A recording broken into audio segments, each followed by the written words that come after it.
और ट्रंप और कनाडा के पीएम दावोस के बीच उन दोनों में जुबानी जंग छिड़ गई।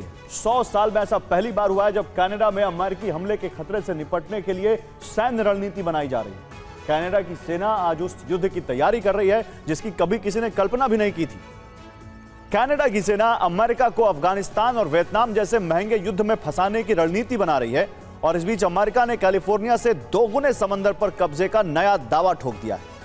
ट्रंप के विस्तारवाद का नया नक्शा कैसा है, अब आपको इस रिपोर्ट में दिखाते हैं। कनाडा की सेना ने अफगानिस्तान और वियतनाम जैसे सिमुलेशन मॉडल तैयार किए हैं। इनके जरिए कनाडा तैयारी कर रहा है कि अमेरिकी सेना से कैसे मुकाबला किया जाएगा। और ट्रंप 4 दिन पहले तक ईरान को युद्ध की चेतावनी दे रहे थे। फिर ट्रंप ने ग्रीनलैंड पर सैन्य कार्रवाई की धमकी दी। लेकिन कनाडा के पीएम कार्गे के साथ शुरू हुई जुबानी जंग के बाद ट्रंप का पूरा फोकस अब कनाडा पर शिफ्ट हो गया। पहली बार कनाडा को अमेरिका के बारूदी हमलों के खिलाफ रणनीति बनानी पड़ रही है। कनाडा की रणनीति बिल्कुल साफ है। हवाई जंग में अमेरिका का मुकाबला नहीं कर सकते, लेकिन जमीनी लड़ाई में अमेरिका को फंसाकर रखने की योजना बनाई गई। यानी कनाडा की जमीन पर अमेरिकी सैनिकों को जगह जगह गुरिल्ला हमले का सामना करना पड़ेगा। छिपे हुए बंकर से बिल्कुल उसी तरह हमले होंगे जैसे अफगान तालिबान 20 साल तक चली जंग में करते रहे। यानी कनाडा की जमीन पर कब्जा करना ट्रंप के लिए आसान नहीं होगा। अगर यह जंग हुई तो लंबी चलेगी और अमेरिका को बहुत महंगी पड़ेगी। 100 साल में पहली बार कनाडा की सेना ने यह मानकर अभ्यास किया कि अमेरिका जैसा साथी देश जो नेटो और नोराड में पार्टनर है, खुद कनाडा पर हमला कर दे तो क्या होगा। ये सबसे खराब हालात को सोचकर किया गया अभ्यास है।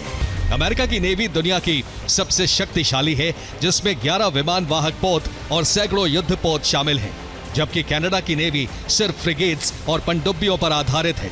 अमेरिका के पास हजारों टैंक हैं, कनाडा के पास सिर्फ 74 हैं। अमेरिका के पास लाखों बख्तरबंद वाहन हैं, कनाडा के पास सिर्फ 21,000। अमेरिका के पास F-35 और F-22 जैसे 5,000 प्लस लड़ाकू विमान हैं और कनाडा के पास सिर्फ 66 फाइटर जेट हैं। और इस बीच अमेरिका ने एक नया नक्शा जारी हुआ है। इस नक्शे में अमेरिका ने आर्कटिक, प्रशांत महासागर, अटलांटिक और मेक्सिको की खाड़ी में नई समुद्री इलाकों पर कब्जे का दावा ठोक दिया है।